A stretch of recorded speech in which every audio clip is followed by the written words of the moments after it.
नमस्कार दोस्तों, तिवारी क्लासेस में आपका स्वागत है।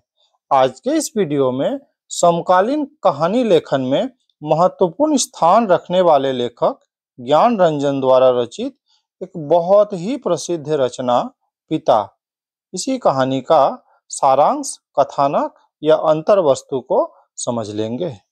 यह कहानी आपके एग्जाम के पॉइंट ऑफ व्यू से भी काफी इम्पोर्टेंट है, इसलिए स्किप किए बिना पूरा वीडियो देखिए ताकि सारा कॉन्सेप्ट क्लियर हो जाए। पिता कहानी ज्ञान रंजन द्वारा लिखी गई एक बहुत ही महत्वपूर्ण कहानी है।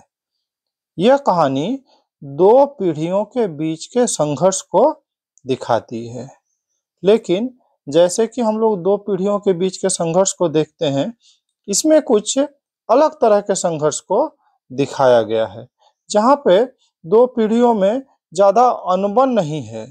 ये साथ में रहते हैं, एक दूसरे को साथ रखना पसंद करते हैं, फिर भी आपस में किस तरह का संघर्ष है उसी को इस कहानी में दिखाया गया है।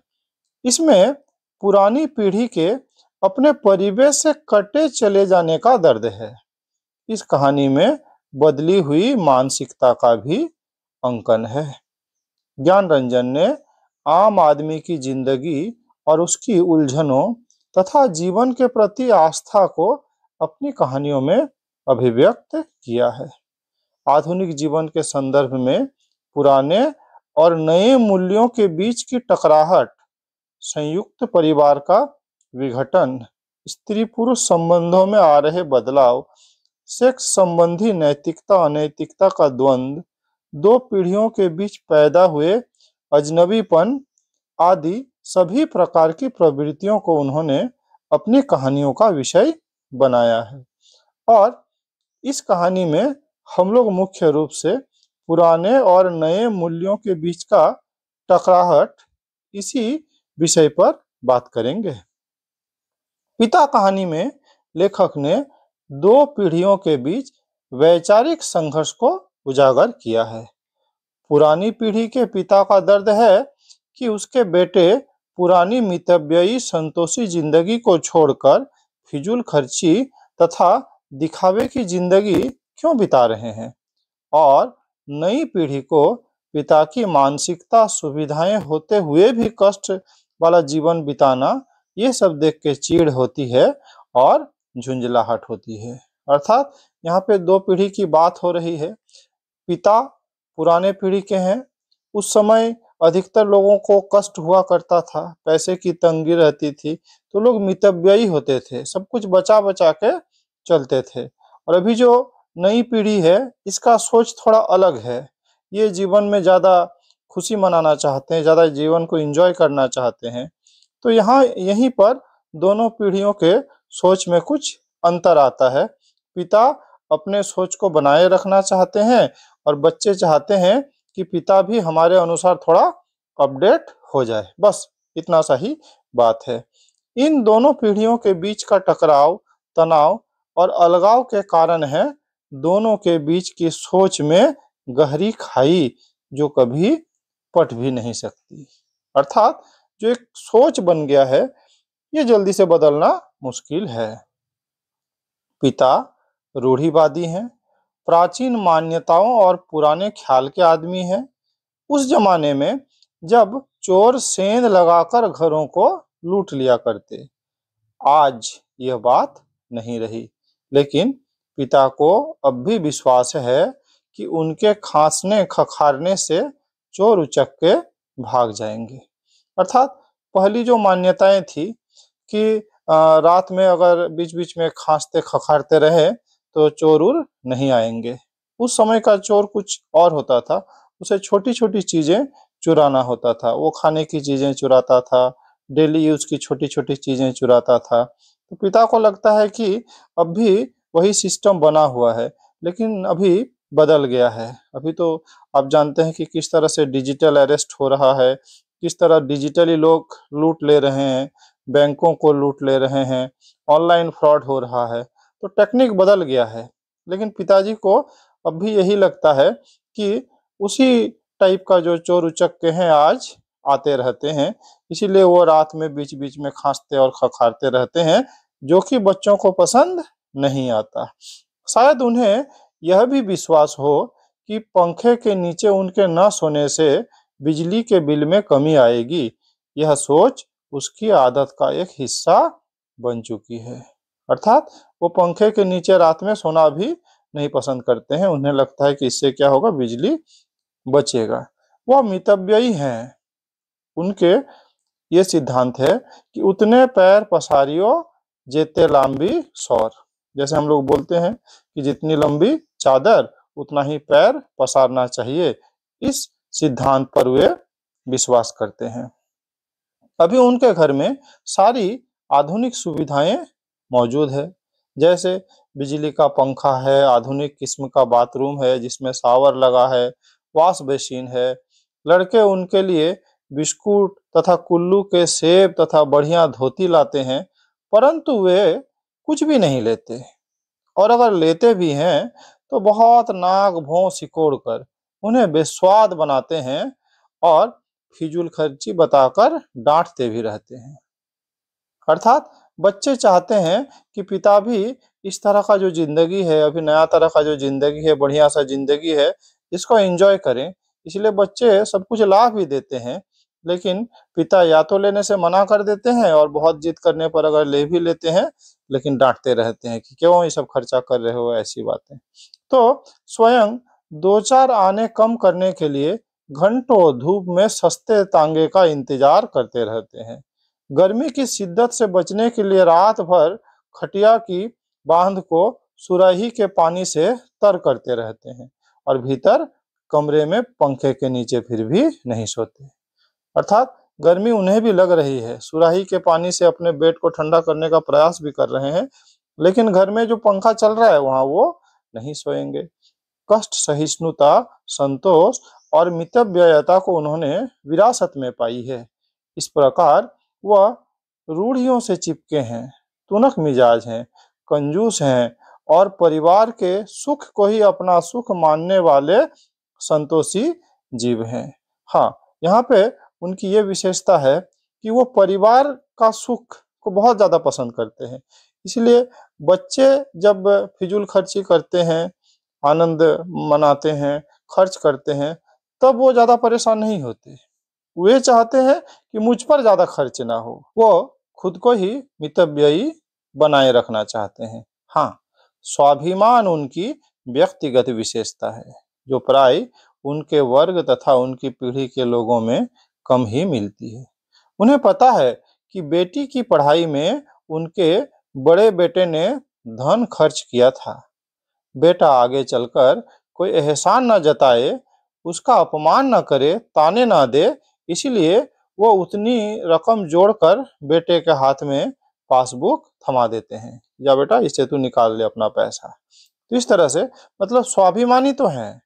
तो यहाँ तक अगर हम लोग बात करें, यहाँ तक का जो डिस्कशन का बात करें, तो पिता हैं बहुत अच्छे, है ना, परिवार के सुख सुविधा से उनको कोई दिक्कत नहीं है, लेकिन खुद मितव्ययी हैं, स्वाभिमानी हैं।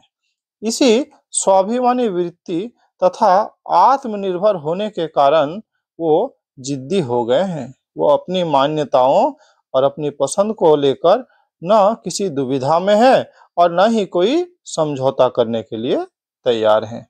आरंभ में घर के लोग काफी चिरौरी करते रहे कि वो शारीरिक कष्ट न उठाएं, सुख से रहें, पर अब वे हार गए हैं। जानने लगे हैं कि पिता के आगे किसी की नहीं चलेगी। इसीलिए बेटों को लगता है कि वो एक महान है जिसे हटाना दुष्कर है। उधर नई पीढ़ी के बेटे आज की युवा पीढ़ी के प्रतिनिधि हैं। इनमें वे सब दोष हैं जो आज के नगरों में रहने वाले सीमित आय के पढ़े लिखे युवकों में पाए जाते हैं। अर्थात दिखावापन है, प्रदर्शन प्रियता है, झूठी शान है, समाज में अपनी प्रतिष्ठा बनाए रखने की हौस है, स्वार्थपरता, फिजूल खर्ची, उच्च वर्ग से स्पर्धा करने के कारण आय से अधिक खर्च करना, अधिक सुविधाएं जुटाने की ललक रखना। तो ये सारी बातें बेटा में है ना। तो यहाँ पे अगर कहा जाए तो बेटे की कुछ बातें शायद गलत भी है, जैसे अधिक फिजूल खर्च करना, है ना। उच्च वर्ग से स्पर्धा करना, जब मिडिल क्लास के हो तो मिडिल क्लास के लायक ही सोचना भी चाहिए, कम से कम खर्च तो मिडिल क्लास के जैसा करना चाहिए। सोच भले ही उच्च वर्ग जैसा हो कि हम अपने आय को बढ़ाएं, ये तो ठीक है। तो बेटा पिता को समझाते हुए कहता है, तो एक जगह बेटा ही पिता को समझा रहा है कि मोहल्ले में हम लोगों का सम्मान है, चार भले लोग आया जाया करते हैं, आपको अंदर सोना चाहिए, ढंग के कपड़े पहनने चाहिए, चौकीदारों की तरह रात को पहरा देना बहुत ही भद्दा लगता है।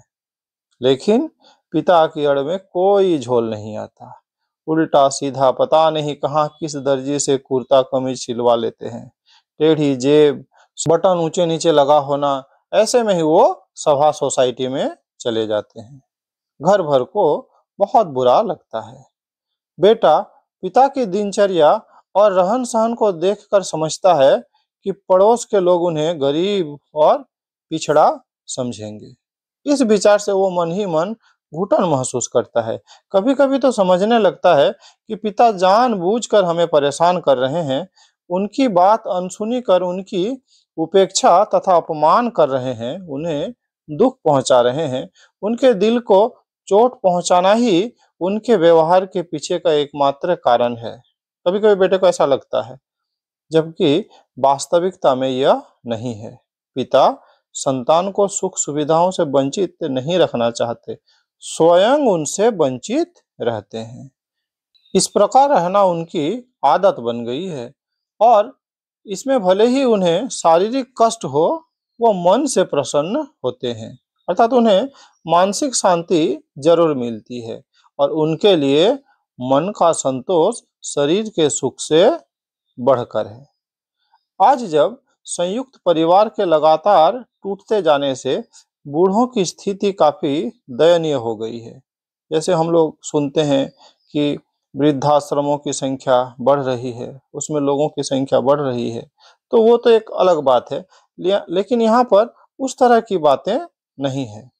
सामान्यतः जो हम लोग देखते हैं कि जीवन के अंतिम दिन में लोग अकेलेपन का ज्यादा शिकार हो जाते हैं, लेकिन पिता कहानी में पिता समूचे परिवार के साथ रहते हुए भी अपनी जिद के कारण अलग थलग पड़ जाते हैं।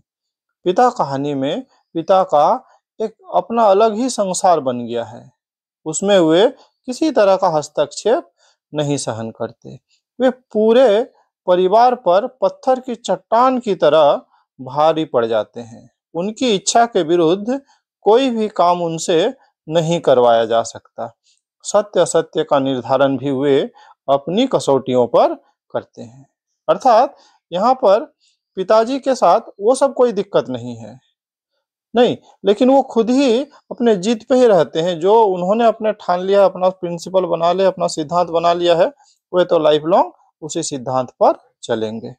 नई पीढ़ी इसे मानने के लिए तैयार नहीं है, अपना रास्ता वो खुद चुनती है, जबकि पहले पिताओं द्वारा दिखाए गए मार्ग का अनुसरण करना एक आदर्श सिस्टम माना जाता था, लेकिन आज बच्चे खुद ही अपना रास्ता चुनते हैं।